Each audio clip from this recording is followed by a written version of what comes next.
Hey guys, and welcome back to another team report. I just made top 4 at the Toronto Regional Championships in Regional F.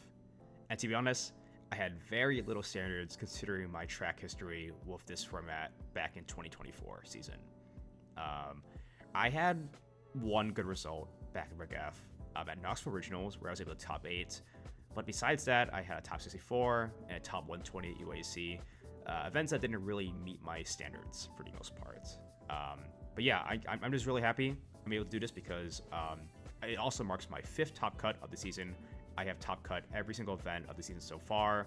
And I mean, being able to stay this consistent is extremely hard, especially in a game with so many odds. And I'm going to try to keep it up, obviously. But I just wanted to show how I got to this team, the team building process, what makes it so good, the EVs, etc. This video should have it all. But first of all, I wanted to go over my thought process going back into Region F, because Region F was introduced back in December. I think we got news on it, and when getting ready for it, I wanted to revisit the best result I had in the format. So at Knoxville 2024, I got top 8 with this Hisuian Arcanine Fluttermane team, which may look pretty similar to some of the popular teams you look nowadays. The main difference is some of the EVs that I had. Like, I was Timid Fluttermane. Fluttermanes nowadays are running Bold with Hisuian Arcanine with Thunder Wave. I Protect instead. I also ran Timid. I believe my Fluttermane was faster than Ursa and Tailroom, which you can definitely still do, but what makes these teams so good now is like it's really hard to remove Bold Fluttermane and such, and then you're kind of damage trading with Icy Wind T-Wave with a bunch of strong attackers. And I mean, to be honest, like, I like this team, but I did find it quite volatile sometimes, and also because it wasn't just yet, but fast forward a few weeks later, or a month later, this team was starting to become everywhere because it dominated the latest grassroots towards at Victory Road. Thunderwave Fluttermane with Hisuian Arcanine had 2 top 8 placements and was just completely all over ladder, and the mirror felt really volatile. And I know going to Toronto, a team getting this popular had a big target on its back, so I didn't want to use something so standard, even though I had my best result on Reg F with it. It was the same logic on why I approached the Entei team. I wanted to try Kelsh's team that he had, which was a one-off difference because it had a lot of similar pieces, but honestly, Entei didn't feel nearly as good as Hisuian Arcanine, and like I said, I didn't really want to play these Icy Wind Fluttermane mirrors, although I did really like his archetype. So that was a little unfortunate, but it meant I had to look at other different things because I was also participating in World Cup at the time. So what World Cup is it's like a thing hosted by Victory Road. It's like you get to compete for your country, and then you're going against other countries to be kind of the very best, basically. I participated with Team USA. There's a bunch of basically every top US player was on the team, like people like me, Joe, Keen Campbell, Carey, Patrick Connors. There's plenty of more people, but that's just some people to name, right? And when I was getting ready for my World Cup playoffs game, we finished in top 8, by the way. We ended up losing to Argentina, and I needed a team to face Juanfi, or Juan Cenero, your LIC finalists. And this team caught my eye. This was in top 16 from Italy versus Ireland. And Matteo's team caught my eye because it was a team that I was very familiar with. He had a team with Tornadus, Regidrago, Urshifu, HARC Flame, Rillaboom, and Goldango. With some interesting sets, right? Dragon's Fang, Terragos, Specs Goldango. I have actually used a team like this before back in Reg E. This was actually Nils Dunlop's team that I used to top 8 San Antonio Regionals back in 2024 in a way different format. And you can see here, my sets were a little bit different in their own ways, right? I'm actually gonna pull up the exact EVs for it now as well, so you guys can see a side-by-side later. Anyways, this was my San Antonio version here, and I really liked a lot of these pieces, right? I was a really big fan of Tornadus plus Regidrago, just the oppressive combos. Like, it's really hard to stop with Dragon Energy, and you have a lot of good pins, because Regidrago is really good at forcing out Fairy Terrors, which Goldango pins. Both these Pokemon don't like dealing with Steel type still, which is where your other Pokemon come in play. Mainly your Orcavine Heartland with Ivy Cudgel, your Urshifu with Close Combat and Surging, and High Horsepower Rillaboom. So all was a very strong team, and I was like, well, it worked for me in Reg E, maybe this is something I want to go back to approaching in Reg F, because, like I said, I didn't want to use Fluttermane Booster Speed anymore because it was too volatile, or not even just too volatile, it was just kind of boring, and I just didn't want to play the mirrors, really. So I decided to play this version of it in World Cup. And I ended up using it in World Cup versus Huanfi, and I mean, sadly, I ended up losing, but I didn't lose faith because of it. I was actually able to do really well on the Showdown ladder with this. I actually hit rank 1, the best 1 ladder, and got really high on BO3, and that kind of was the reason why I brought to World Cup, and I thought I could maybe be able to win with it, but I put a pretty tough matchup versus Teambuilding on Dozo, and I didn't honestly play my best at all, so it was a little unfortunate. But I was still happy with the team was, and I decided to continue it for the Grand Challenge and for the rest of Regulation F. So this ended up being the exact 6 I used in the Grand Challenge and Toronto itself. I want to go over the differences between the sets that I use at San Antonio versus Toronto, because there's some key differences, like Life Orb Nasty Plot Goldango versus Choice Specs, the Life Orb Regidrago versus Dragon's Fang, and some slightly other different things, right? So going over I think Regidrago is probably going to be the big one here, on why I decided to go on Life Orb plus Timid. Timid is a really funny story.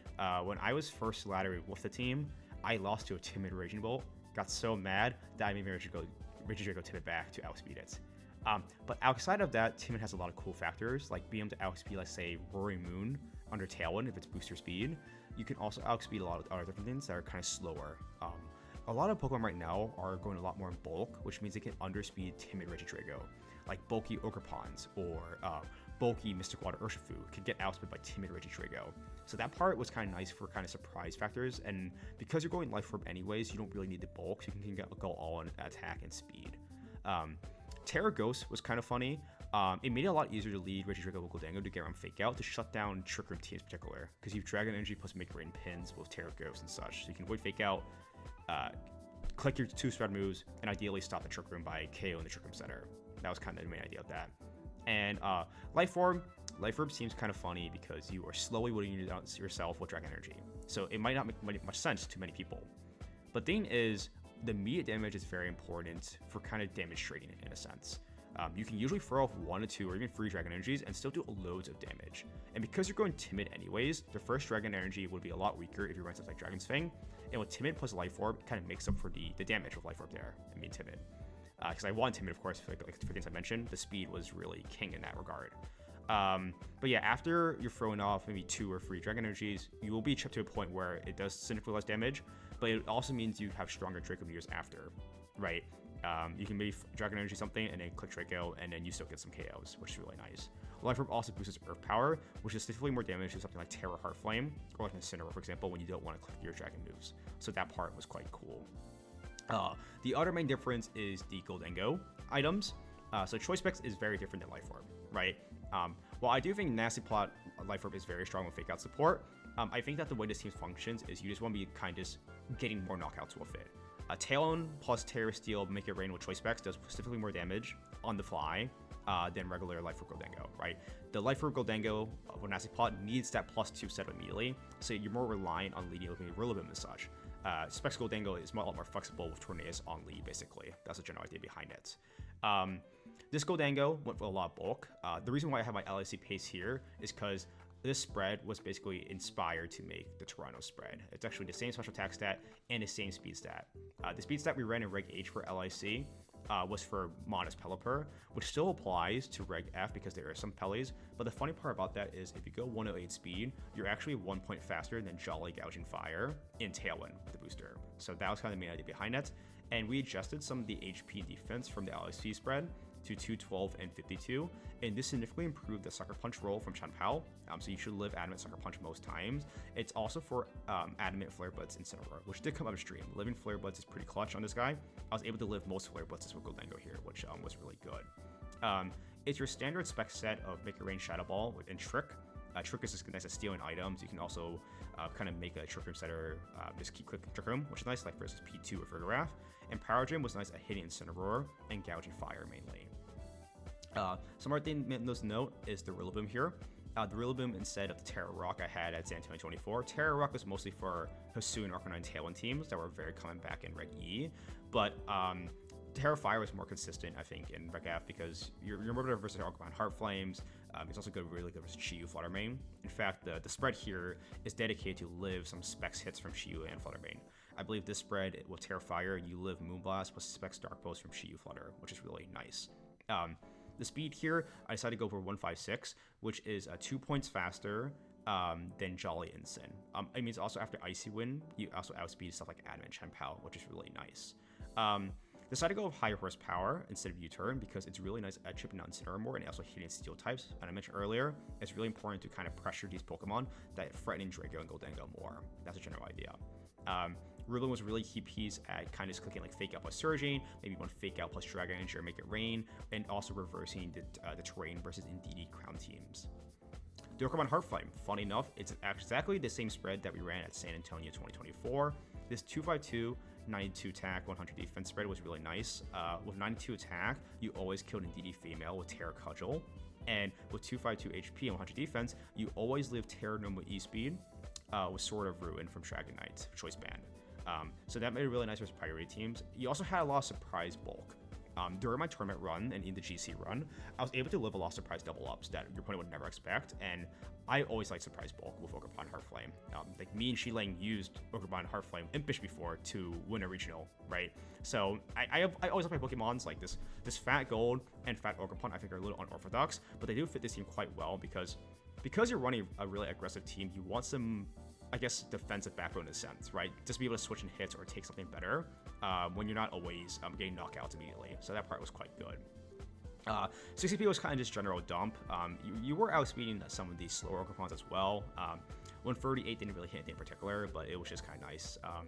I guess as long as you're faster than Dragonite, Max Speed Dragonite, you can always redirect E-Speed. So I guess that part was also kind of valuable. I ran Stomping Tantrum at San Antonio 24, and that was to kind of hit, like, again, like stuff like a Swinging Arcanine. But I liked Grassy Glide here because your speed tiers outside Tornadus and Scarf Urshifu were quite slow, so having priority spam with Double Glide here was quite nice. Next is Scarf Urshifu, and again, it's kind of similar to what I was saying, that speed tiers are sort of weird. Mystic Water Urshifu is very strong, but I want a Scarf to outspeed like natural things like Lando Eye, because I'm not going Jolly Ogerpon, stuff like Lando Eye can be a problem. So the addition of Scarf Ursh plus my own Tornadus allows me to have 2 mons faster than it, which was quite nice. Going Scarf is also really good in Tail and Mirrors, because you basically just outspeed the whole teams, right? You can outspeed Specs Flutter main in Tail 1, if everyone gets like opposing Tail and stuff, right? And it's also good versus like just revenge killing things in general, which is really good. Also means you're not relying always bringing Torn. Sometimes you can bring Ursh with like outside Tail 1, which makes it more flexible choice Scarf in a sense. This spread here with 180, you are faster than Moody Smeargle at +1 speed. That's what I'm trying to at. With 60 HP and 4 defense, you can live Sword of Ruin Grassy Glide most times, and 108 Spadef gives you a high chance of living 108 Thunderclap, and also Earth Power from Nurse Incarnate. 156 attack was just a general dump for the attack bump from there, and the attack was okay. It wasn't anything like really crazy impressive, but again, like I won the bulk and everything else and the speed, so that it only gave me enough room to only run 156 attack, which was just okay. Last one was Tornadus, and you may notice that from the team that we originally took it from, that the Torn and Reg F that I first started with was Terra Dragon. Terra Dragon, it's what I ran for World Cup. It's actually really good at soaking up Surging Strikes and like resisting Thunderclap and Grassy Glide even, right? But I found out those interactions were mostly niche, and a Terra Ghost allowed me to have second chances to set up maybe a second Tailwind. In fact, that if I had Terra Ghost versus my set versus Huanfi, I think I had better ways to play around the Dragonite E-Speed if my Sash was broken, right? So Terra Ghost is more flexible in that regard. Also, dodging Fake Out's really reliable. This EV spread is just Wolf's Orlando spread. With 36 and 12 defense, you live Surging Strikes most times from non-multiplier Urshifu Rapid. 204 special attack felt quite nice all around, because you're clicking Bleak Wind and Icy Wind a lot actually, and the damage does add up, so I do think the special attack is nice. One thing you can consider is going a much bulkier Tornadus, like the one I ran in 2024. This one had HP and defense guaranteed to live stuff like Surging more, right? But this one's a lot more offensive with Bleak Wind Storm, so I think that it's kind of a preference thing, and you can definitely test it on your own, but personally, I did like the spread here quite a bit. Speaking of like the max speed Icy Wind stuff, it's the same spread that same speed stat in Icy. I also ran at San Antonio, but going max speed Icy Wind is really good in Tornadus Mirrors. If your Tornadus moves first, you can get Icy Wind other Torns. You can slow them down and enable your Goldango, Regidrago, and HARC Flame more of the Icy Wind. Is a general idea. Also, a really good versus Lando's Incarnate, because again, my whole team is basically slower than it, so it's really important to utilize Icy Wind. Tornadus plus strong attackers utilize Urshifu to deal with it best. That was a general idea. And yeah, those were the spreads. Honestly, like these are some of the spreads I'm really happy with. Most of these were also inspired from previous formats, so it's kind of to see all of that previous experience transfer over, even in a whole different format here. I want to talk about some common matchups before I went over my run in depth play for Toronto. When going to Toronto, I knew some of the big matchups I want to be prepared for were variations of Bolt Balance with AV or Combine, and all the speed control matchups, because when you're running Tailwind, you need to know how to beat the common speed control with Trick Room, because the Trick Room comes up, it can be really volatile, so you know how to stop it or play around Trick Room turns, and Tailwind mirrors can also be quite volatile. So because there's so many things to cover in Reg F, these are the main things I want to prioritize when going into Toronto. To first start off with, we want to know how to deal with AV Raging Bolt. Now, AV Raging Bolt, I have all 6 Pokemon here, because honestly, you could bring any 6. For the most part though, if you're going against AV Bolt with the, let's say, Hisuian Arcanine and Dark Urshifu one, I tend to bring the 4 of Tauren, Gold, Regidrago Rillaboom in some order. I also highlight this a lot in my GC games, but anyways, the idea is, Tornadus Goldango, while not very good versus AV Raging Bolt lead, it's really solid versus Dark Urshifu on lead, and it's also really good versus Hisuian Arcanine Flutter melee, because you Tailwind plus Terrace to make it rain, or you can Icy Wind Urshifu plus make it rain, right? So that round's pretty solid. But if they do lead AV Bolt, you're a little bit of a disadvantage, but you can always actually swap out the Tauren to Rilla to soak up. What I really like about Rilla is you can defensively swap into AV Bolt really well and get fake out pressure, and you also have high horsepower to pressure it as well for damage. Another option I like doing with these 4, it's usually these 4 in some kind of order. So Tauren Gold if you're expecting no Bolt lead, and Rilla Drago on lead if you're expecting Bolt. Because you can also use Drago to force Bolt Terror early and clean up with Goldango plus Tailwind in the endgame. That's the kind of general concept behind it. For different variations of AV Bolt, because there's a lot of different ways people run AV Bolt in this format. It's either with Terra Fairy set with Hisuian Arcanine, that's usually kind of most common, but I also faced a few different ones with Entei. If you're facing Entei, it's actually a lot harder to position Goldango, because usually they can utilize Entei plus Dark Urge to pressure you quite well. Also, if they have Entei instead of Hisuian Arcanine, you no longer have a Make It Rain switch in, or they have a Make It Rain switch in, so Make It Rain doesn't actually kill Hisuian Arcanine. Well, sorry, it doesn't kill Entei when you Terra Steel Make It Rain. That's what I was trying to say. So many fire types to talk about. So if you're expecting, or if you're going against the Entei version, I usually like to bring Orb Heart Flame with Drago on lead. In the back, I usually have Urshifu plus Rillaboom. The idea is that Rillaboom is still a good defensive switch in into stuff like Bolt, and Urshifu now pressures Entei and Dark Urshifu quite well. You can also lead Rilla Urshifu as it pressures Entei more, and even if they lead Bolt, you fake out there. So usually these 4 are pretty solid, or you can alternate with these 4. That's kind of what I do versus AV Bolt. Versus CM Bolt, we saw this, we saw my stream set versus Paul, and I'll get into more details of it later, because I think that's quite important to talk about why I played the way I did. But in general, you can usually do Regidrago, Ogerpon with Goldango, Rillaboom. Ogerpon Regidrago, if you notice, is one of my most popular leads I was doing on stream and in my GC games. That I'll link below as well. You guys haven't watched that yet. Just because Ogerpon protects the Regidrago very well, and you can follow me on any pulses, you can follow me on any like kind of scary hits that's usually paired with Raging Bolt, and Regidrago can force out Terror on the Bolt immediately, and you can get Goldango and make your pin. That's kind of general idea behind it. So you can also lead something like Drago Gold if you're calling something like Instant Bolt, and you can just fire out Dragon Energy and make it rain off rip, which is also pretty solid. Rillaboom in the back is, again, it's better for positioning and also giving you glide spam with your Ogerpon, which is really useful when you're going against like enemy Urshifu, Shen Power Flutter Mane in that matchup as well. You can also alternate with Rillaboom over Tauren. Tauren over Rillaboom, because Tornadus is actually quite nice to get the speed control versus maybe some variations that have Lando, or it's also really nice to get speed control versus maybe Urshifu or Orb Heart Flame. The Sash Tauren can kind of always take 1 hit still and get Tailwind to make your fast attackers move for a super venge kill. Urshifu is really bad versus Rage Bolt itself, but a scary lead that these guys like to do sometimes is like POW Urshifu. And what I was doing in practice versus that is if you lead Urshifu plus Regidrago, you can sort of pin the Chen Pow in a way and kill the Urshifu with Dragon Energy. So you like Terra Surgery plus Dragon Energy to remove both. And if they do lead Bolt, you can always still swap with Ursa, Rilla, or Ogerpon and protect the Drago even better. So it's definitely a little bit call heavy depending on the Bolt balance teams, but based off like I said, you can always rotate between these 6 Pokemon. It's a very playable matchup, but it does come in the reads. But the thing is, you force that offensive pressure off the rip to kind of force that immediate 50, force them to react to you. While this team, a lot of people have told me like this team is too 50-50 run to play, but the thing is like, I kind of prefer that in a sense instead of always reacting, because if I move in first, I'm forcing these coin flips immediately and forcing them to respond to them. And if they respond poorly to them, I get the damage trades better and I can just win off the spot based off that. So that's why I actually like this team. Next, hard trigger matchup. There are many variations of HARC Trick Room. Most commonly, you see like what Farig and DD Hatterene. There's also variations of like Cress, P2, Ursa stuff. And I usually bring these same 4 Pokemon regardless. Gholdengo Regidrago is your single best way of nuking the Trick Room Center. Teros Make a Rain plus Dragon Energy guarantee kills it. If they leave something like Fake Out, you can tear Ghosted Drago and also double spread. So that is really reliable, especially versus Indeedee Hat. Indeedee Hat is literally an auto-win. If you see that matchup, you can just lead these two and just click buttons. I had a lot of games in the GC for my day 1 where I just auto-won HARC Trick Room because of that. It gets a little trickier if they have like AV Instant, because they can actually love the double up, and then they can maybe like play around a little bit better. So you also can also lead like Gholdengo plus like Rillaboom, because you can also trick the Trick Room Setter and maybe play around that a little bit safer. But in general, these 4 are always pretty solid. These 2 for nukes. Rillaboom for Fake Out and Resetting Terrain is normally pretty nice, and also enabling Grassy Glide and Orgrimmon for Mode Breaker, especially for the Furgraph variants. Mode Breaker Grassy Glide is pretty solid in that regard. And lastly, it was really important to know how to play versus Tailwind mirrors. When you're running a Tailwind team, the most volatile matchup is usually either certain Bolt variants or going against opposing Tailwind, especially teams with faster Tailwind sweepers. As you may notice, our speed stats are not very high outside of Scarf Urshifu and Tornadus because we're running bulky Orgrimmon and bulky Gholdengo. So it can really depend on the Tailwind variant, but normally I like going Tornadus plus 1. Usually it's Tornadus plus Drago, Gold, Orgrimmon, or Urshifu.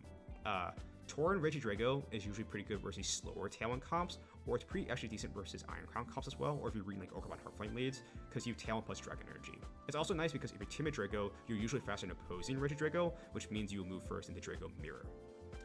Tauren Gold is also kind of a similar reason. You can have Tailwind plus Make It Rain, you can Icy Wind Make It Rain. You're good at damage trading, you're also not weak to Bleak Wind, so you're good versus opposing, like again, opposing Tornadus in a sense.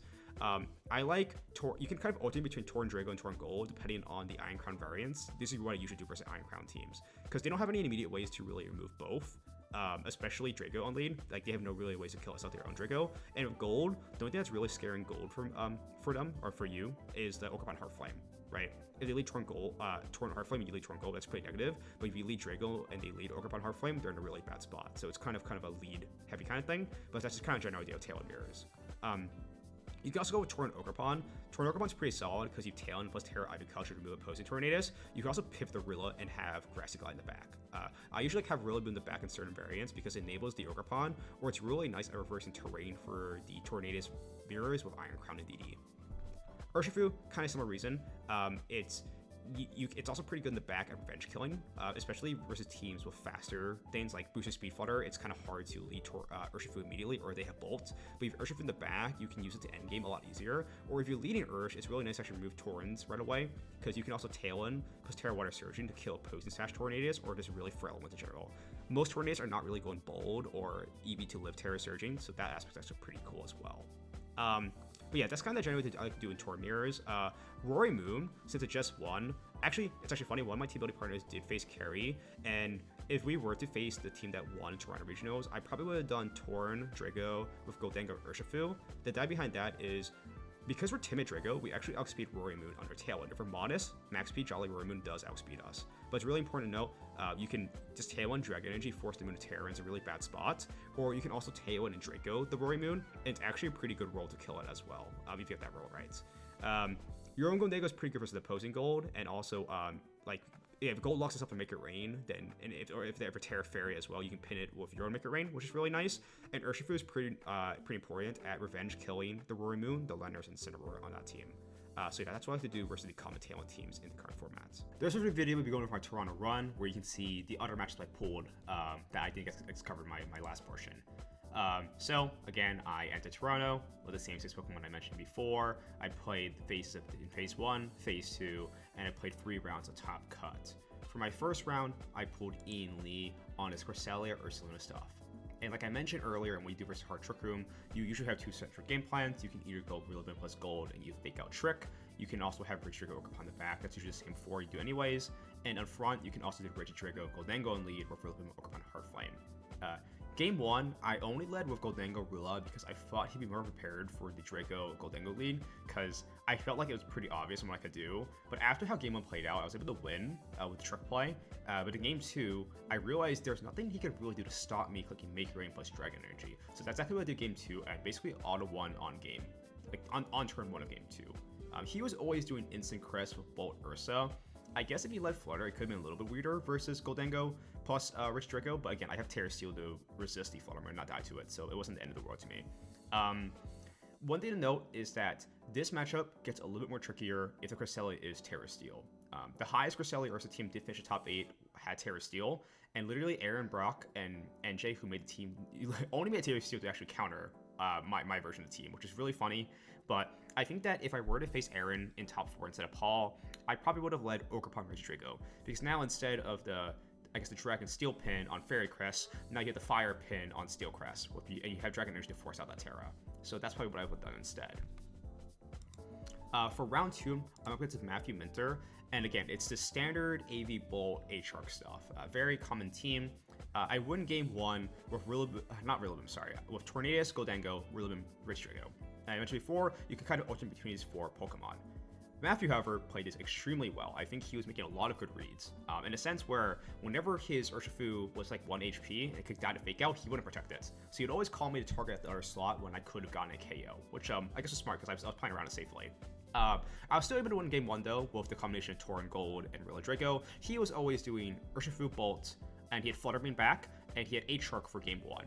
For game 2, game 3, he swapped out HARC for the Wellspring, was the general idea.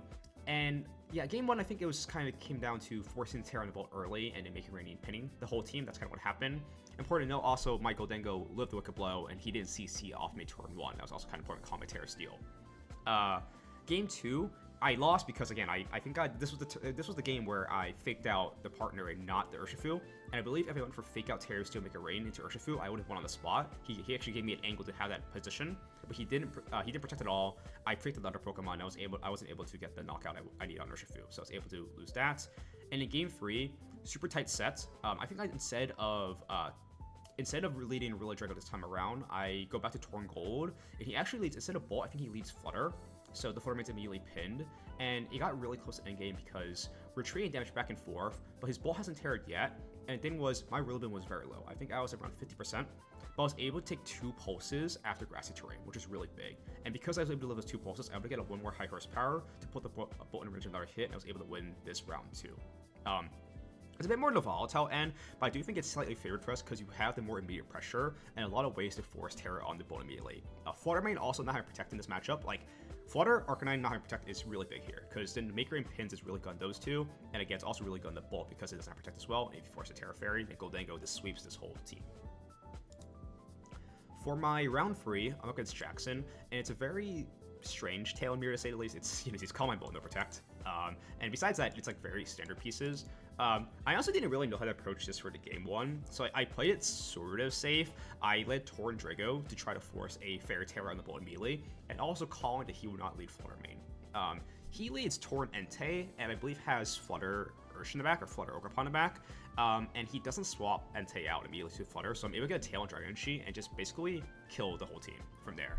In the back, it didn't really end up mattering a whole lot because in the back I had, I believe I had Rilla Ursh, so I was able to like clean up a certain strikes in endgame because he didn't bring Wellspring, I'm pretty sure.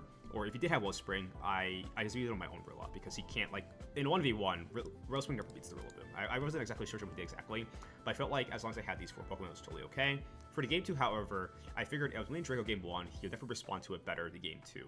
So I go with Tauren Ursh with Rillaboom Orb in the back, and he does his own Tauren Ursh with Flutter Wellspring in the back. So never brought the Bolt in any of our sets.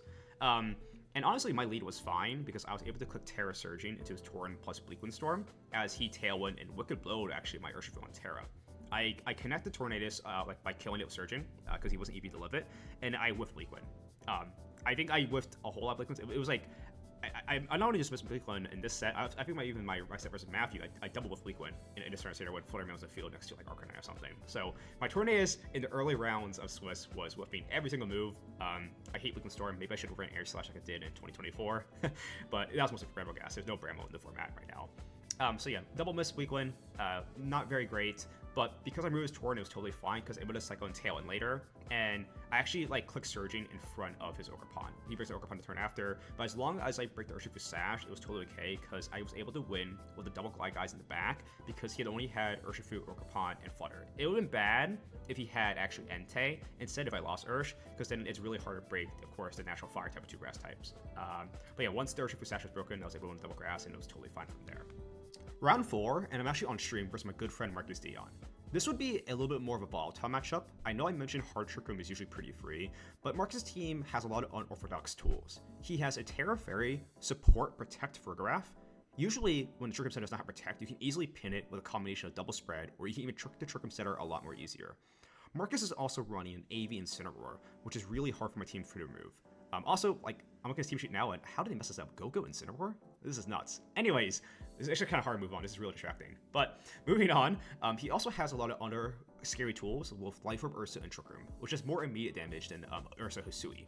He also has a Choice Scarf Annihilate, which honestly I wasn't really too scared about. I was mostly scared about the other 5. Ogerpon Wellspring would have been annoying because I know I'm bulky Ogerpon, so I probably realistically was actually slower than Marcus, even though he was a Trick Room team. I also know that Marcus had a very offensive Incineroar, and the thing is, my Goldengo is EV to live 36 Adamant Flare Blitz most times. But if he is any more than that, I'm assuming he was actually 116 or 196 plus, and that means Flare Blitz in the right scenario can sweep my whole team in the Trick Room. Because I have double grass types, I have a Goldengo that's weak to Flare Blitz, and Regidrago is the only thing that can really that can actually hit it, or not get hit by it super effective, but then he has Blood Moon or TR or Dazzling Gleam for Graph, which is really annoying. Anyways, I knew the 4 I wanted to use this matchup right away. Urshifu and Tornades were extremely hard to bring because 1, this was a Trick Room matchup, so Tornades has really no value. Urshifu also has no Protect, so it's a lot harder position, and also it wasn't needed to outspeed anyone on his team realistically. Rillaboom in the back was really nice at enabling the Orb Bolt Heart Flame with Modebreaker Grassy Glide. Also, if I do remove the Fergraph, it does give me Fake Out the turn after. I figured that Regidrago Goldengo on lead gave me the most immediate pressure to threaten his Trick Room setters, especially if he leads Instant plus Fergraph, which is what I was expecting. And that's what he does here. Now, this turn can play out a lot of different ways. 1, because I'm Terra Ghost Draco, he has to be aware of Fake Out in here. But I also don't want to consume my Terra so early here. I expect Marcus to protect the Fergraph, and I swap out my gold to Orb Bolt Heart Flame. This is because Protect is the safest play, because if I Terra Ghost, make a Rain plus Dragon Energy, his Fergraph is just gone. I also have the Trick option. So Marcus wants to prioritize removing my Fergraph, or prioritize removing my Goldengo to set up Trick Room with Fergraph safely. But because I swapped, I'm able to get an Orb Bolt Heart Flame to get a pin on his Fergraph. Now that my Orb Bolt came in without Intimidate, +1 Terra Ivy Cudgel will remove his Fergraph, and I also got Dragon Energy off on Incineroar, which is really nice because of its Tilt Fest. It's really hard to remove with my spread damage with my Goldengo and such, and also my Double Grass. So now, as long as there's no double protect on the Fergraph, I will guarantee stop Trick Room and win the game from here. There's actually nothing he can really do. Because like as you see here, it's only Ursa in the back, and Ape itself is not really a huge threat. And he doesn't get the double protect here, and able to remove just the Fergraph immediately. And that should just seal it from the game from here. Like once the Fergraph is actually gone, there's nothing he can do. Ursa without Trick Room is basically useless, and that's how he kind of adjusts for the game 2. Game 2, I decided to go to my same lead to force him to adapt. And Marcus adapts with Fluttermane. Now, Fluttermane is particularly tricky because it threatens both my Pokemon. So I'm basically either forced to protect my Drago or Terra my Goldengo, which means this time around I won't have Terra my Heart Flame to do so. This turn is honestly really weird. I think that looking back at this, maybe I was supposed to swap out Drago like I did here, and maybe instead of going for a trick, I should just click Terra to make it rain. And this would have been a lot of immediate pressure on the Fluttermane still, because now that I lock myself in Trick, he has Scout that out, and I don't really have any damage, right? Nothing's really getting threatening here. So in hindsight, this should have been Make It Rain instead of Trick here. As you'll see in how his game plays out, it will get a lot trickier to position because his Incin will get in safely. And if his Incin gets in under the turns of Trick Room, now that I've teared my Goldengo, I don't have many Flare Blitz resist. Goldengo dies to Flare Blitz. Rillaboom dies to Flare Blitz. Ogerpon no longer resists this because I'm not Terra Fire. And Regidrago, it will get screwed over on the TR by the Fergraph plus Ursa. So this was just a game of maybe consuming my Terra too early and maybe clicking the wrong moves and just folding to Incineroar. The AV Incineroar being this strong and bulky was a problem for me. So that's how I lost the game 2. For game 3, I definitely knew I needed adjustments to Fluttermane itself. I thought the 4 were still pretty good, but I decided that instead of leading Regidrago, which is not really amazing versus Fluttermane lead, I want to still lead Goldengo with Orb Bolt Heart Flame. And with Gholdengo still has that make rain pressure, and I still have the trick pressure as well. Even if he does lead instant for a grab, I can still play around it with my 4 Pokemon.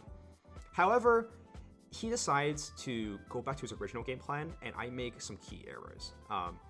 I do attempt to go for a trick play again, which was not my main mistake. Trick was actually my correct play here. I knew that Marcus realistically should have protected the Forgraph again. So what I should have done was fire off a trick and swap out my Ogerpon to Regidrago. The reason behind this is Ogerpon right now is -1. Even my Terra, I'm only at neutral, so I don't threaten really as much big damage as I did game 1. So this is where the key error is. So instead of swapping, I keep my Ogerpon in and go for Terra Ivy Cudgel.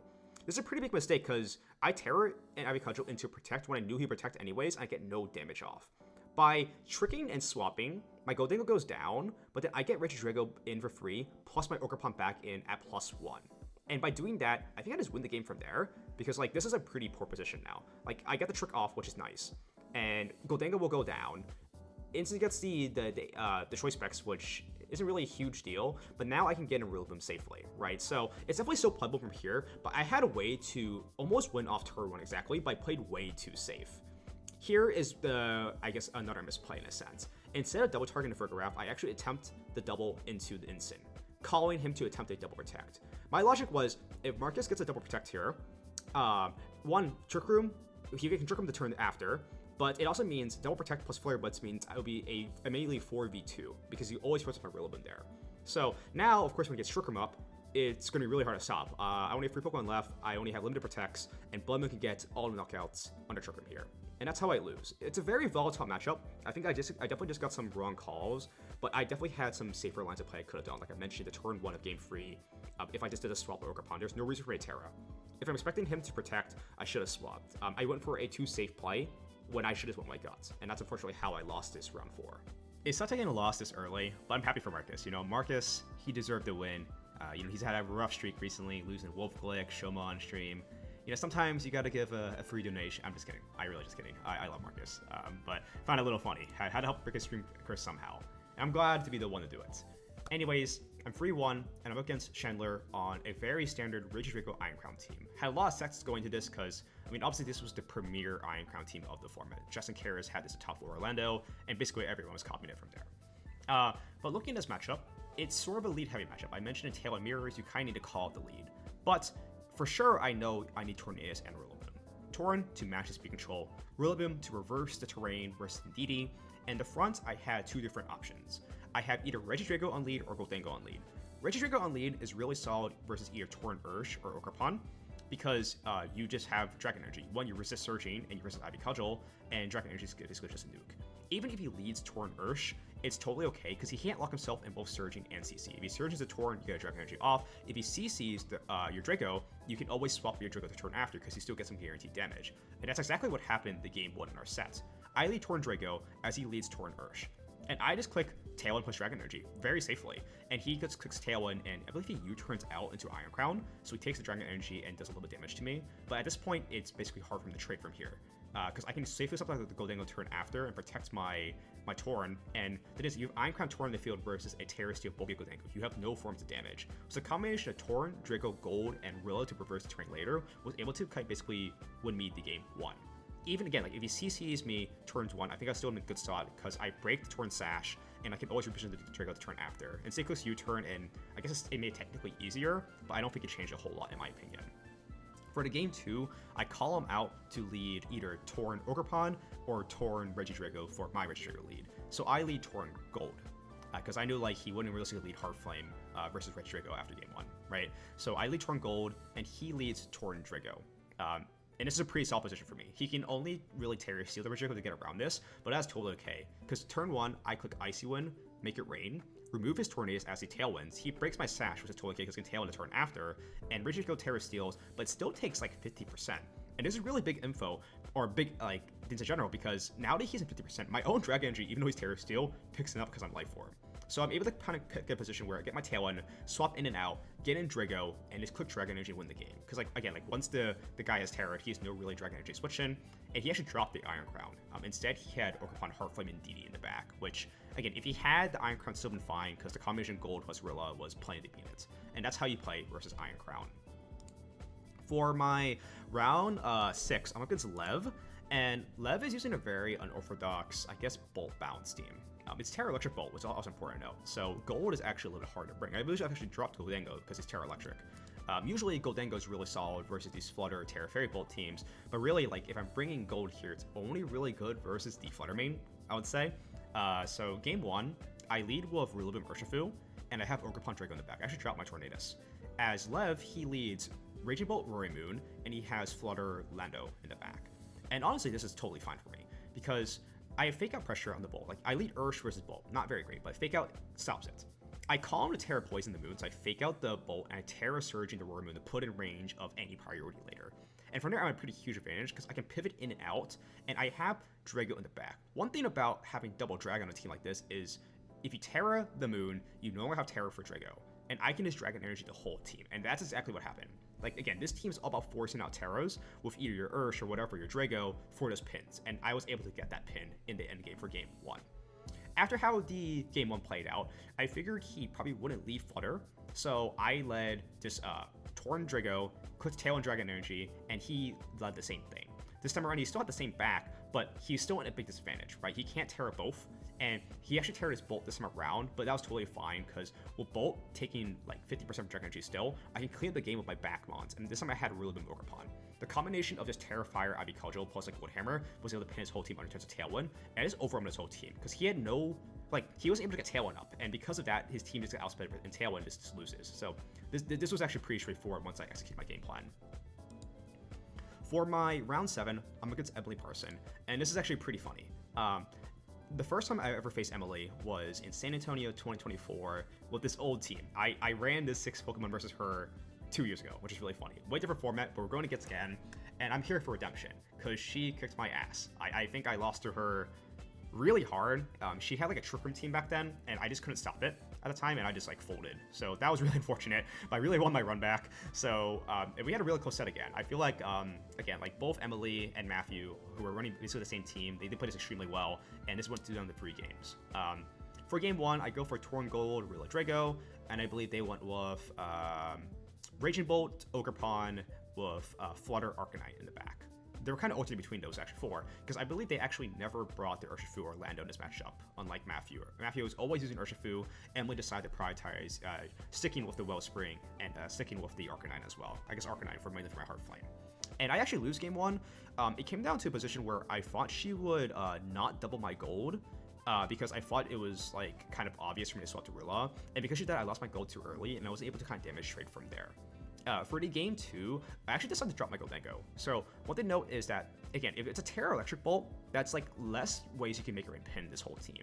And I figured that Ogerpon Heart Flame gave me a lot of good ways to actually hit the Bolt after Terra'd, and the glide was actually still pretty decent here, because I can glide the Flutter main, I can glide the Ogerpon, I can glide everything, really, in the right scenario. I just gotta be careful with the Arcanine. And Arcanine's not really a huge problem, because I was able to remove the game to a high horsepower, and with no more Intimidate, I can like Grassy Glide the whole team. So I believe instead, I led Ogerpon Drago, and I had Rilla Torn instead of what I did on game 1. For game 3, I believe I just do Torn Drago instead, calling to not lead Flutter main. And even if they lead Flutter, I can always revisit the Rilla, and I have Heartflame back. Like, Rilla Heartflame to back deals with Flutter main quite well.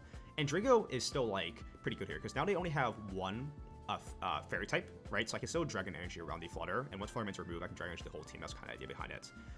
Drago also has Earth Power to hit Arcanine and such. It was just like, I can basically utilize Drago on lead better if the Bolt wasn't Fairy, was kind of my idea. I didn't have to swap it in and out and pin or Goldango. And that's how I was able to win the game 3. There was also an endgame where, this is where the surprise bulk really came to play, because I had a situation where she clicked Flare Blitz plus Thunderclap into my Terra Fire Ogerpon, and I lived on 1. I was around like 70-something%, and it was I don't think it was like a huge roll because of all the bulk I had. Like I'm 100 defense, 252 HP, right? This is where the bulk matters a lot. You kind of just live random double ups, and I would never change this spread. I love this Ogerpon spread. It was so clutch in this matchup here. My last round of the day, I'm going against Kyogre SG, aka Paul Chuo's building partner. I have a lot to say about this matchup, and I'll explain it more in my set versus Paul. But anyways, versus Kyogre SG, this variant bulk balance is a little bit annoying, mainly because it is Focus Sash Urshifu. Because it's Focus Sash Urshifu, I can't remove it with Terra Glide immediately because of the Sash. So I knew going to matchup, I could definitely try my standard Bolt balance game plan, and that's usually the combo of Orb Bolt Flame, Regidrago, Rillaboom, and Goldengo, and that's why I started with game 1. I bring it sort of close. He actually goes for a pretty unorthodox lead. He actually leads with Bolt Ogerpon and has Flutter Ursh in the back. And we're kind of trading damage back and forth, but I know it's a problem because in the end game, Goldengo didn't actually do anything because he didn't tear the Bolt. He actually teared the HARC Flame, which forced a lot of kind of immediate damage on me turn 1. And it was hard to position my Goldengo in front of HARC Flame, the Bolt that didn't Terra, and his Sash Urshifu. The Sash Urshifu was actually faster than all the brinks I had.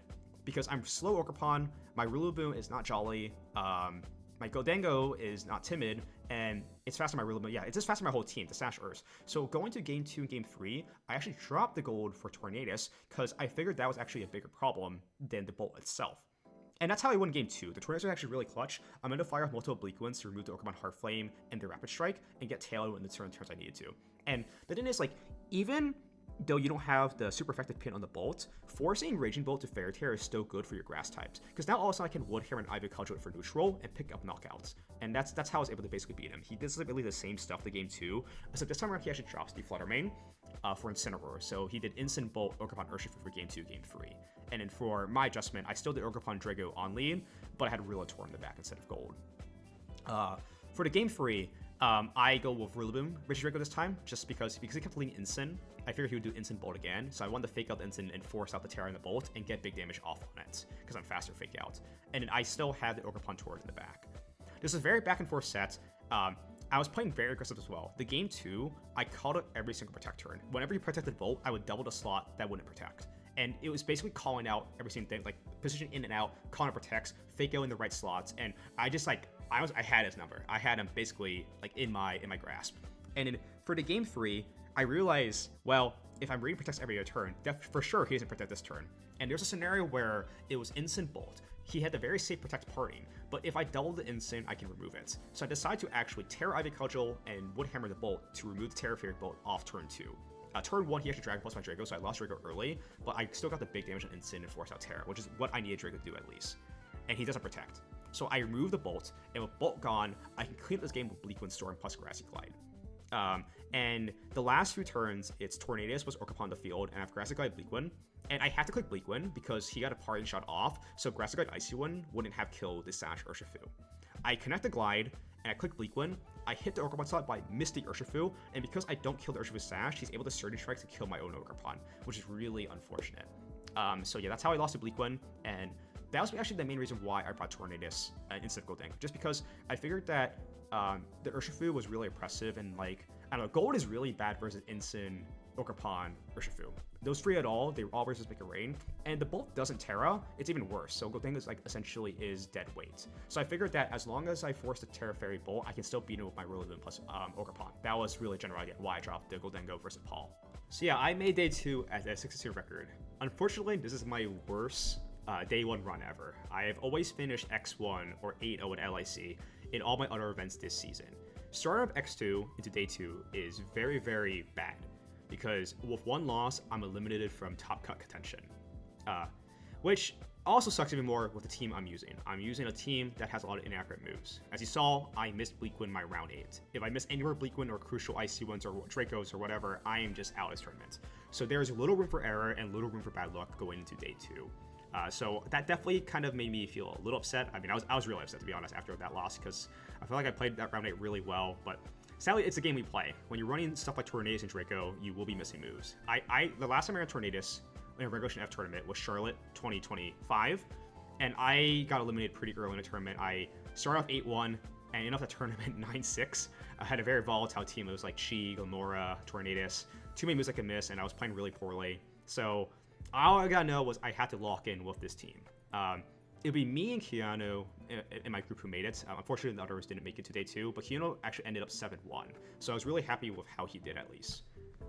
Anyways, going to round 9. My first round of the day, I'm going to get to Sebastian, aka Commander. He has won multiple regionals in the Latin region so far. Very strong player. He was actually my round 1 at LIC 2 years ago as well. He's a pretty cool guy. Anyways, I knew what to do in this matchup right away. So it's another Bolt balance team. I said the Bolt is Life Orb. A very unorthodox set, but Life Orb Bolt has been something that's been going, I guess, more common nowadays. It made finals at a VR tournament as well. So I know going into this matchup, I want to use Orb Bolt, Heartflame, Regidrago, Rillaboom, and Tornadus. Tornadus is going to be similar reasons for the Kyogre SG matchup, but in a sense that I didn't need gold in this matchup because he's not Terra Fairy Bolt, so that was also a case. Also because gold was really bad versus Orcapon, Urshifu, Incin, and such, and also Bolt itself. So yeah, very similar reasons why I didn't bring my Goldango round 8. I thought Tauren was really nice in case his mons were faster. Spoiler alert, they were actually not. Because in game 1, I find out after I removed the Flutter main that my Regidrago outsped his whole team. It outsped his Bolt, it outsped his Urshifu, it even outsped his Orcapon. So going into game 2, I knew if I removed Flutter main right away, I just won off turn 1 essentially. And that's exactly what it did. With Orcapon Draco, he leads Flutter Bolt. I swap Draco to Rilla. I go for Terra Glide, remove the Flutter main because we found out he was like a faster Flutter in the game 1. And with Flutter main dead, I Dragon Energy the whole team. It was a very straightforward set. But I was able to identify again like those like the speed tiers. Getting that information was very important in game 1 to utilize that into game 2. For my next round, I'm against Calsun, and he actually had a really good performance with his team in the GC, but it's also one of my best matchups.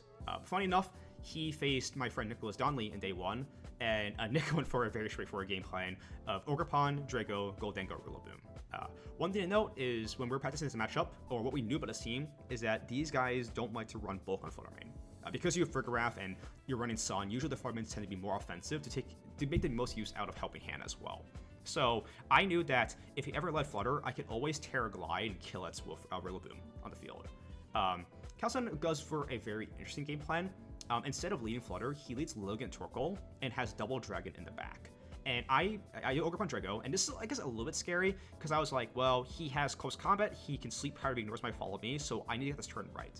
So what I decided to do is, I go for Terra Ghost, Dragon Energy, and Ivy Cudgel Lilligant. Dragon Energy removes the Torkoal if he doesn't get no damage off of me, and I figured CC covers for basically anything he can do, because he's unrealistically gonna Solar Blade my Regidrago, because I naturally resist it, right? And he's gonna Sleep Powder me. Of course, that's a bad spot. That's a huge risk, though. If he goes for Helping Hand CC, this covers for a few different things, right? He actually could Stellar Terror Helping Hand. And he does CC my Drago. But if I click Follow Me because within the Sleep Powder, then Helping Hand Stellar CC probably kills my Orcapon. So I kind of force him to choose. Because also, if he targets my Orcapon naturally, I can also Spiky Shield. So he basically targeted my Regidrago to force me to Ghost Terror. But again, I was totally okay to click Ghost Terror because I was able to remove both Pokemon off turn 1. And with that, I essentially did win off turn 1, because he Ready Burnt Terra, he's Double Dragon in the back, I can follow my Dragon Energy and just win the game. And it was a very clean game 1 to start off with. For the game 2, I bring the same 4 Pokemon, and he brings, instead of Lilligant on lead, he actually leads Flutter main Frigoraph, and he has Torkoal Raging Bolt in the back. I had a really safe turn of swapping out Drago to force out the Terra and swapping the gold, because he is double fairy in a sense. By leading Drago, he's essentially forced to Terra Fairy, and that's what he does. He fires off a Dazzling Gleam and Terra Fairies, and he actually Trick Rooms. And I get gold under Trick Room in front of Flutter main, which is amazing, by the way, because Flutter main's a lot slower. So now I have Make Rain plus Terra Ivy Cudgel onto the Flutter main slot. And that's what I do. He actually double swaps, and because he double swaps, the Raging Bolt in Sun, the Terra Ivy Cudgel in Sun does like 60% to Raging Bolt, which is like massive, by the way. And with that being said, he basically has no way to play around from there. I'm able to stall Trick Room turns and just win the combination of Orcapon, Drago, and Gold. There's nothing he could really do. It's a very, very good matchup. I think the only ways he can really make it hard if he gets the particular turns right around the Orcapon, but it's just so volatile, so volatile for him. Next, I'm gonna go to Stanhopper, aka Mountain, in the draft league. He's actually participating in the Michael Couch draft league as me as well. So it was really funny playing him. It's also really funny because I know Skrull and Blenty, who are also in the league, played in Swiss day 1 as well. So yeah, kind of cool to face another draft league person who's doing really well in this tournament. And Dan has a very interesting take on the AV Bolt balance. He actually has Chien-Pao over the Urshifu slots. And this actually makes it a little bit harder to lead my traditional game plans. Because I knew versus me, he would lead Chien-Pao Raging Bolt, because it was very impressive. It's kind of similar to why Matthew led Raging Bolt Urshifu versus me, because the pressure you have with Wicked Blow plus E-Webs. But the Chien-Pao damage, like Ice Skull Crash, actually hits a lot of my team. So I figured a good lead versus this would be Orcapon Draco with Gold Torn in the back. And my reason behind this was, if I lead Draco in front of Bolt, he is really inclined to Terra. And if I force him to Terra early, I can swap my Gold turn 1 and pin him from there. And that's actually what happens. So he leads Pal Bolt, I lead Orcapon Draco, turn 1, I swap my Draco to Gold, and I become a Chien-Pao to guarantee his Sash is broken. And he clicks Crash plus Webs, but this is totally okay, right? Because now the Champ Sash is broken, you are Terra Fairy Bolt, I can just follow me plus Terra Stone, make a rain, and sweep from there. And with that, it was just kind of a Goldango sweep. There's not that much you could really have done. His Arcanine having Protect was a little bit annoying because he can protect in front of certain moves, but I was able to get around some certain T turns, and he couldn't really do much from there. For the game 2, I decided to mix it up. I actually lead Torn Gold because I thought he would lead Flutter HARC to counter Drago Ogerpon, because Drago Ogerpon's really weak to Hisuian Arcanine on lead plus Flutter Mane. Instead, he runs it back with the same Pokemon. He does Chenpao Bolt, and he has Lando Arcanine in the back. I go with Torn Gold with Rilla Drago in the back. I just fire off Make It Rain and swap to Rillaboom though, because I call him not to. No, actually, I don't Make It Rain. I trick the Chenpao because I want to dodge Sucker Punch, and if I remove the Sash, then now he can't, like, he's locked into one move and he can't kill my Gold. And because of that, I'm able to kind of Terra Stone, Make It Rain, kill him later, and reposition my Tailwind turns. And under Tailwind, I was able to catch his Raging Bolt in a sense. Because of how Game 1 played out, I had a feeling he would not Terra Fairy. So I fire off a Raw Draco into the Bolt as he does not Terra. He could have easily Terra there, but I had Gold to pin him. So I was like, he's not going to Terra here. And that's exactly what happens. And because of that, I just win with the turns of Tailwind and just win the game. So yeah, GG's Mountain. It was really fun playing you, and congrats on your run. And now for my win in. I'm against Han on a Dozo Weezing team. Now, this is not the easiest matchup ever, and this is also really funny because I placed Juan on the Showdown Best of 3 ladder. We actually talked after the set, and we're like, did I play your Showdown? He's like, yes, you did. So that was really funny.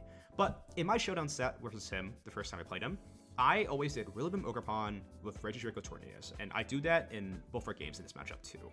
The debut in this is Terrify Rillaboom is really good into Chi-Yu Elite set, especially Chi-Yu Flutter Mane, or even Chi-Yu Raging Bolt, which he does lead versus me. So if I Terrify my Rilla, I can Terrify HARC Power, remove the Chi-Yu, and live the Heat Wave. But he actually doesn't lock himself in Heat Wave. He clicks Runation Draco into my Rilla as I Terrify HARC Power, kill the Chi-Yu, and Spiky Shield my Ogerpon. So it was a really bad Spiky Shield. I got no value out of that. I remove his Chi-Yu, and I supposedly die Draco, but I lived on 2. So this Rillaboom turret is goated. The extra Spadef we added not only is to Eevee to live like certain Flutter Chi-Yu hits, but you also live Draco Meteor from Raging Bolt, your chip termination, which is pretty nuts apparently. So there was that. And with Chi-Yu gone, I was in a pretty decent position because I had high horsepower on the Bolt. He brought in Dozo. I read a Protect, so I went for Follow Me high horsepower on the Bolt to guarantee damage on it. And he swaps in Dozo later, but the Dozo is not really a problem because honestly, with Dragon Energy, he's not unaware, right? Usually with Unaware Dozo, you're forced to click Draco Meteor, but because he's oblivious, I can click Dragon Energy very safely, and I'm really healthy too because I follow me and Grassy, so we can't Earthquake and do big damage around my Draco, and I'm just trading damage well without having to risk Draco Meteor miss. So the end game was just firing Draco, Dragon Energy after Dragon Energy. The Dozos were taking like essentially half from it. I get Tailwind up, I fire one more Dragon Energy, and all of a sudden it's this Torn Drago versus Bolt Tatsu, and the Bolt is very low. And as long as I land some key moves, I'm able to win. I actually had some scenarios where I actually missed Bleak Wind, and it got really scary because I needed damage on the Bolt. Like, if Bleak Wind landed, I could have killed a Glide, so it forced me to play around that a little bit harder. But thankfully, I was able to connect the last few ones and win the game 1. For the game 2, this was also a pretty funny scenario. So it was Weezing Flutter Mane versus my same leader, Rilla Ogerpon. He has Dozo back. So versus the Weezing and the Flutter, it is sort of a weird scenario because I can double the Weezing. If I double the Weezing, I can prevent Toxic Spikes. Because in my first set with Juan on Showdown, I would Ivy Cudgel high horsepower the Weezing as it didn't Terra Flying and remove it before Spikes went up. So he expected this play, in fact. So he Terra Flyings the Weezing and attempts to get Spikes, and he attacks with Flutter Mane. But instead, this time around, I fake out the Weezing and I go for Terra Ivy to remove the Flutter Mane off turn 1. And now that Flutter Mane's gone, and now Weezing is also Terra Flying, I just win with Dragon Energy. And that's exactly the position I go for. I get Dragon Energy later, I click Dragon Energy over and over again, and then the end game, it's Weezing and Tatsu versus Torn Drago. His only out is for me to miss Icy Wind because he sashed Tatsu. I can click Dragon Energy plus Icy Wind. If I whiff Icy, he can kill my Drago or fire multiple Muddy Waters, and if he gets any accuracy drops, I can potentially lose for more misses, and he just cleans me up from there. So it's actually really scary. He's even doing Prayer Hands. He Prayer Hand on me, so I already know some bullshit was about to happen. And I missed the Icy turn 1. I was about to crash out. I was like, oh my god, it's my one way out. But thankfully, he doesn't click Muddy Water. There's no drops, of course. So I click Icy Wind in turn 2. If I whiff again, obviously there would have been a worse position for me, but I land and I'm able to win this set and make my 5th top cut. I mean, I don't even blame him. He went for his out. Like, your out was dodging Icy, you went for it, you had no other option. but my turn locked in towards the end. He's been pretty bad this whole tournament, honestly. He's been missing Bleak Wind after Icy in almost every round, but yeah, bro locked in towards the end. So really happy to make top cuts here. So winning my my top cut winning in feels pretty great, but unfortunately my res was really bad, so I'm forced to play in top 16 cut.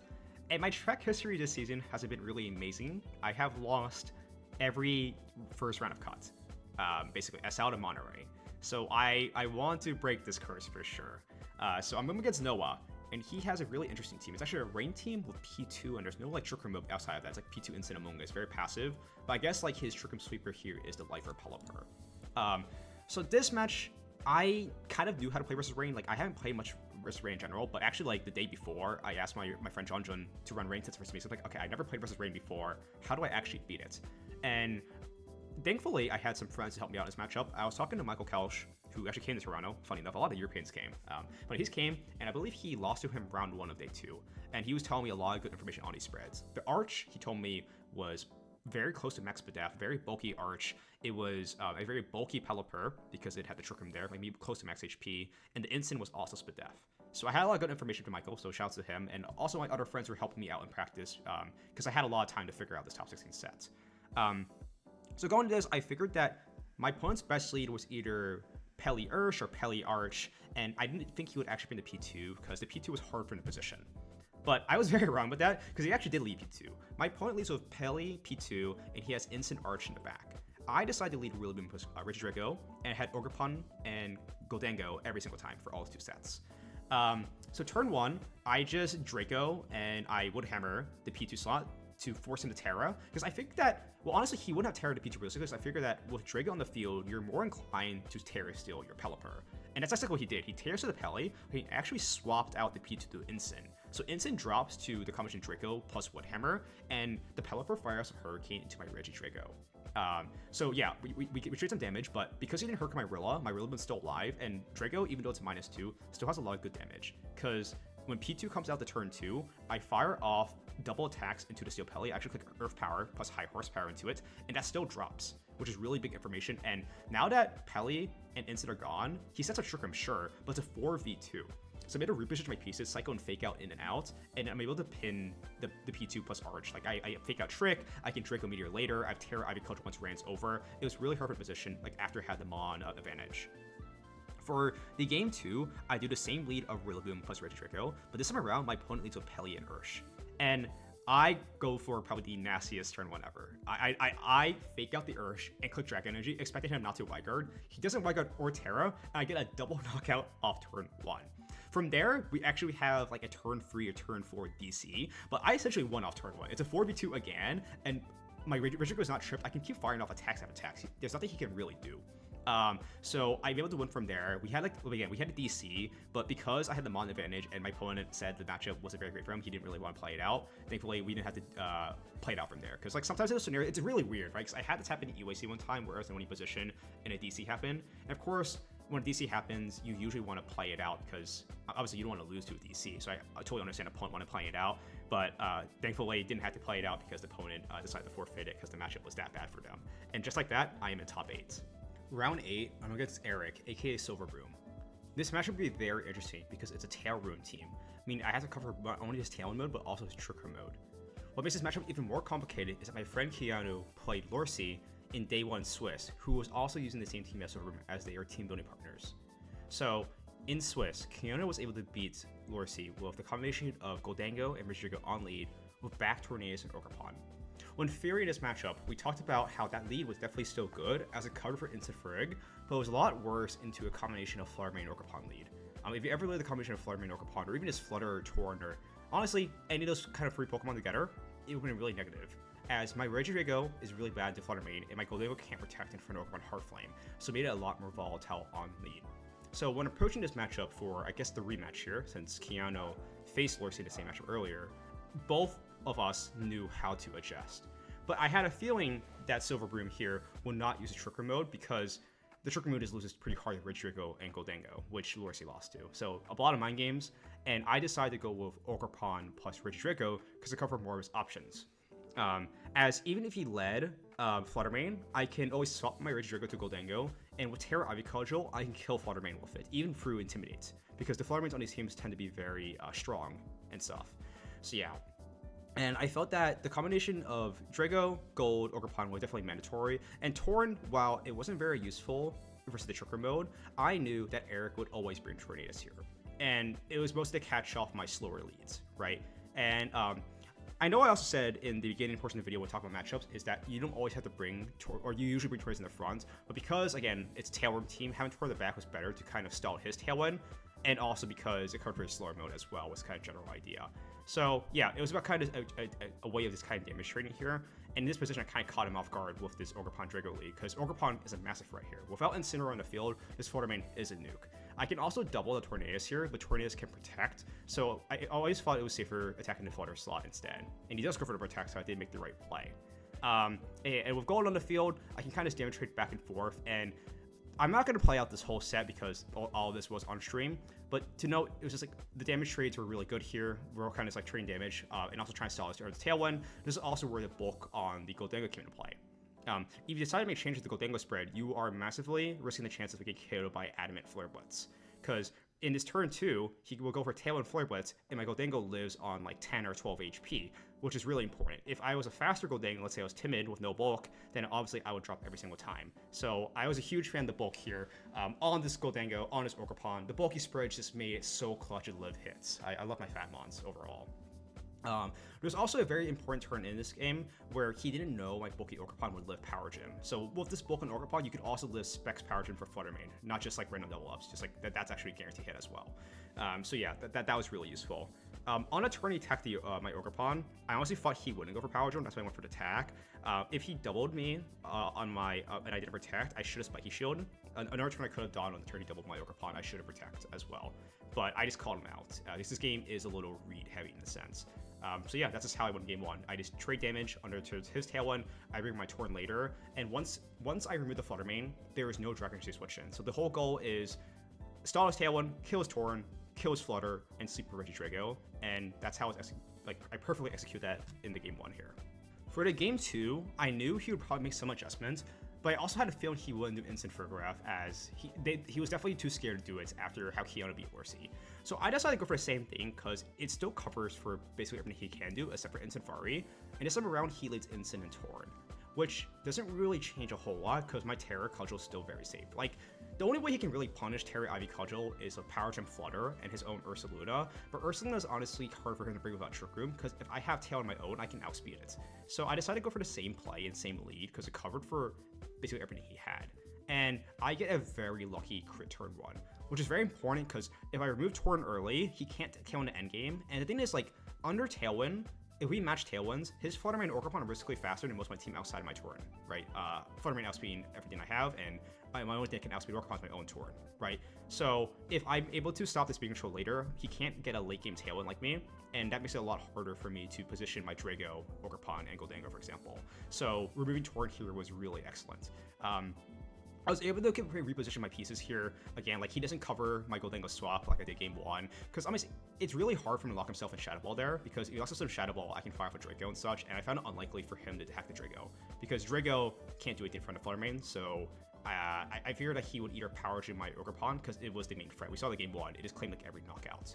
Now this particular turn was interesting, because I had an opportunity to Power Gem his Ogerpon. The moment I remove Ogerpon, I can start clicking Make It Rain safely, but I figured that if I root the Fluttermane right here with Follow Me Make It Rain, I can win with Regidrago safely. Even though the Fluttermane swap was predictable, I thought this was always kind of safe.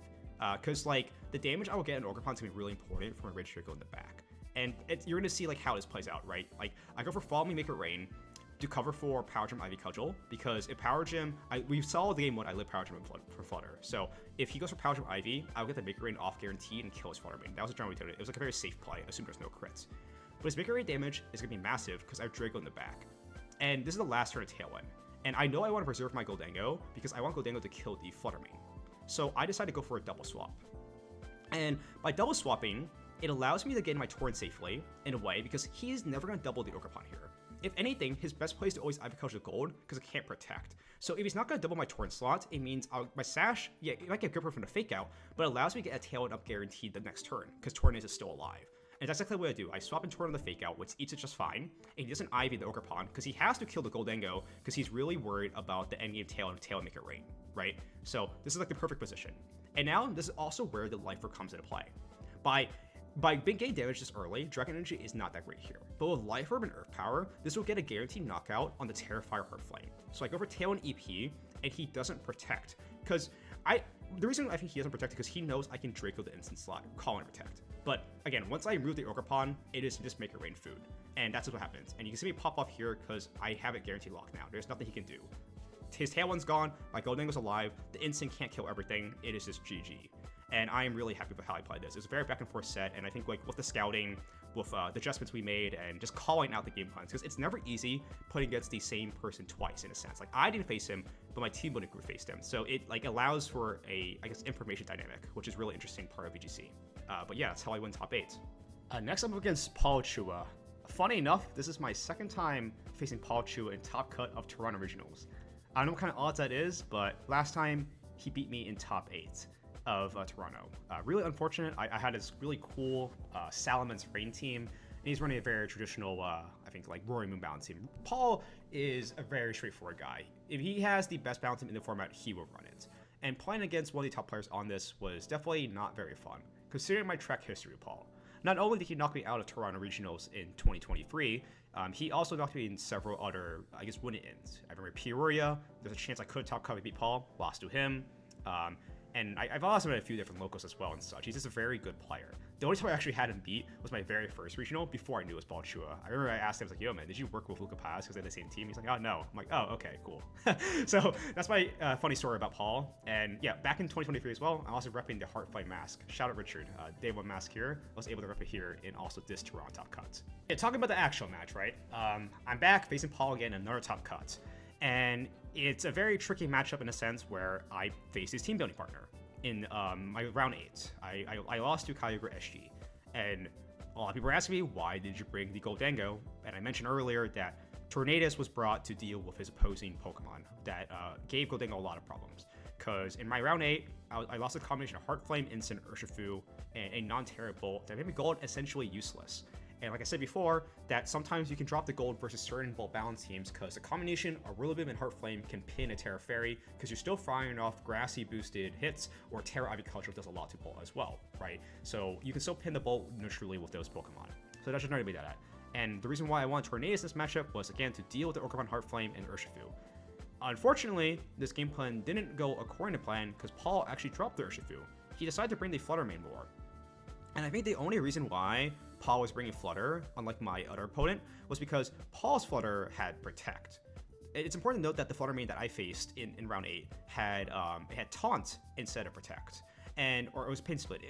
No, I think that without Protect, it was a lot easier to pin the Flutter, and essentially the Flutter didn't do anything for my opponent in that round 8. So Paul bringing Flutter makes a lot of sense because it makes it easier to position in front of Regidrago in a sense. And you see that this lead catches me off guard. He actually leads Flutter Orcapon, something I didn't expect Paul to do at all because I was really expecting him to lead the Raging Bolt. Usually with these Bolt balance teams, they usually like to do like Instant, Bolt, and then +2 of their choice. You can really do anything you want. And him dropping the Urshifu really messed my game plans because if he was bringing Flutter, it would have been better for me to bring the Goldango, especially since he did end up Terra Fairying the Bolt in one of these games, and that just made it a lot harder. So just the information dynamic and all the pieces on Paul's team is just hard to break, because even though I think this matchup is definitely a little bit neutral in a sense, definitely maybe favored for Paul in a sense because he has the Protect Flutter and the Sash Ursh. But I was saying that if he didn't have those pieces, it's usually on the more neutral end, because I was beating a lot of the Bolt balance teams in practice beforehand. It's just that Paul's particular version was a lot harder to deal with. I'm also going against the same group twice. So it's kind of funny, right? It happened in top 8 here, and it happened in top 4. So the question is, can I beat Paul knowing all this now? And the answer is no, of course. I mean, I did lose this. There's no spoiler to it. But there's a lot of weird positions where I got the calls wrong. I also had an unfortunate thing that happened later in the set where, honestly, I don't even know why I speak assistance. I'll just play out the clip for you. Dragon Energy, it's either getting a knockout or I'm leaving something in 1 or I'm missing Draco. He's been really good today, though. I don't think I missed a single Draco this weekend. Okay, knock on wood. We gotta Terastallization to come out, but it's not this turn. Regidrago misses the Draco Meteor. But yeah, with that Draco miss, it was essentially just game over. I had an opportunity to still win that if I landed, because Paul honestly made a crazy play. I'm gonna play out the turn a little bit more for you because what Paul does is very interesting. This is a position where it's Ensign and Bolt that hasn't Terra yet, and I have a chip to Regidrago. Because I'm timid, I had a feeling that my Dragon Energy from this range won't kill the chip down Ensign. The Ensign was like, what, 70-something%, and I was around maybe 80, and I had a feel that maybe he would live because he's Citrus Berry Ensign and I'm timid, so my damage is a lot weaker. So my general idea behind this turn, by clicking Draco into Ensign, it will kill it, and it will also force Paul to go for a Terra Fairy. But what Paul does instead is he doesn't even Terra his Bolt. He actually, like, the only reason why he makes a play like this, he single-handedly calls the play out. So he expects me to Draco the Ensign to kill it, but I miss, and now the Ensign's alive, which makes it a lot harder for my Rillaboom to beat down the Bolt later. So yeah, even though he didn't Terra cost me out completely, by missing, I have no guaranteed way to win this endgame. But yeah, he just made a insane read, because if I just Draco the Bolt, or even went for Dragon Energy there, I would have got the damage I needed to basically beat down the Bolt down later. But he just got a massive read right. So yeah, crazy play, even though despite the miss there. For the game 2, I had to figure out if Paul would adjust or not. Because I didn't bring Goldango to game 1, and because of his Flutter bring, I thought he would expect me to bring Gold this time around. So, like the genius I am, I went for the play thinking that Paul would adjust to my Goldango. So I dropped the Goldango for Tornez once again. And this was the mistake I had. I think just the tunnel visioning too hard on him respecting me to bring the gold, and on how his friend played it, made me overthink the matchup. The matchup in hindsight wasn't the worst matchup ever. It was still tricky, don't get me wrong. There's a lot of plays I had to get right there. But obviously with Goldango, I mean, if we Goldango versus 2 fairy types, surely that can't be bad, right? I just got in my own head about it. And that is just what cost me the game. Paul is also one of these players that he is very hard to read. Good balance players know how to throw in good reads and playing safe plays. He made a very aggressive read the game 1 to win the set, also the Draco Meteor miss of course, but again, he made a really good play. For his game 2, he decided to mix it up, going for a traditional Terra Fairy setup and playing very passive. Anytime I would double into the Bolt, calling him to not protect, he would just protect. And the thing is, like, when I was going against his friend, it was sort of the opposite way. I would always double into slots when he would protect and such, trying to make aggressive ground. So I was kind of like playing for the back foot without bringing the Goldango and also just making wrong calls. As you see this turn, I'm so far behind in the sense where I didn't bring gold, I decided to click Draco into the farm lane, expecting Entei to swap in here as he stays his T with me. So making just a really, I guess, crazy read at this point, but I just have lost so much value. And it's just basically over from here. I Draco into the Flutter, there's 2 fairy types. My only way to win, again, is attacking into the Bolt, eventually my 2 grass types, and hoping he doesn't go for protects. That's really it. But unfortunately, Paul sees the safe line out. He never makes unnecessary risk because he knows the matchup's favored for him, and he knows that I can't do anything from here. There's a funny clip where I self-Draco myself in the end game because I gave up because there's nothing else I could have done, which is pretty funny there. I'm not going to play out fully because I'm sure everyone has seen the clip already, but yeah, I thought that was a pretty cool part. And unfortunately, my run here ends against Paul Chu in his top 4. But yeah, that's it for the team report and my run breakdown. This was a really fun tournament. I'm really happy I was able to break my, I guess, top 8 curse. Every regional NA so far has been top 8 this season, so breaking that top 4 barrier felt pretty good. And I can't be too mad losing to Paul, although the Draco missed it kind of sucked, I'm not gonna lie. But he just played better than me. That was really it. Hopefully my explanation does make sense on why I didn't bring Goldango. I know it looked kind of troll. I saw a lot of comments on that, but again, it's really just like mind games with it, and it just going against a player like Paul's Collaborator was also a little difficult figuring out what was actually the best spring there. Outside of that, I guess conclusion on the team, I think this is probably the strongest hyper offense team I've ever used before, easily. I had day 2, last time we had it in this format with using a Chiyu Gamora team, which is a lot more consistent. The only moves I can miss on this team is Bleakwind, Icy, and Draco, essentially, and that's just high horsepower as well. But for the most part, you're clicking Dragon Energy, Make It Rain. And when you cut those 2 moves and they don't miss, because they can't miss, it's the greatest feeling ever, especially when you board wipe.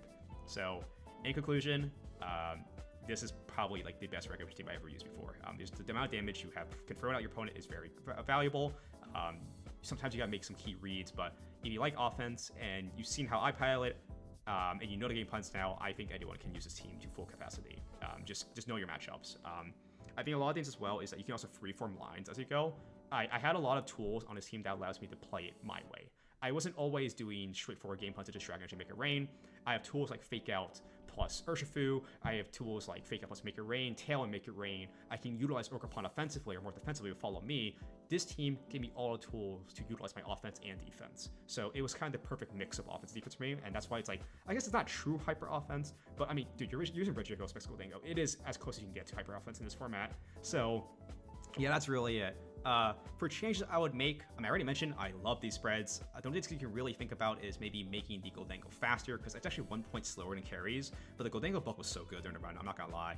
But you can technically consider speed creeping. There's one interaction as well where you make the Goldango faster. You can make it Goldango faster than Orcapan after Icy Wind. That was actually something we were considering, but we like the bulk so much that we didn't end up doing it. So I guess that's one thing you can consider if you want to sacrifice some rolls, but that's really it. And I guess the other change you could do is make the Orcapan faster if you prefer outspeed and stuff like Landers Incarnate, but I'm telling you, the bulk came up so much during my run, so I highly recommend trying out my spreads first before you give anything a change.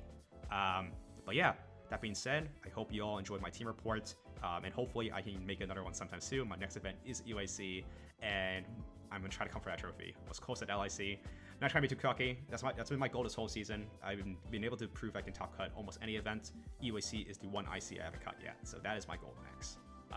Until then, I'll see you all next time, and I'll catch you all later. Peace.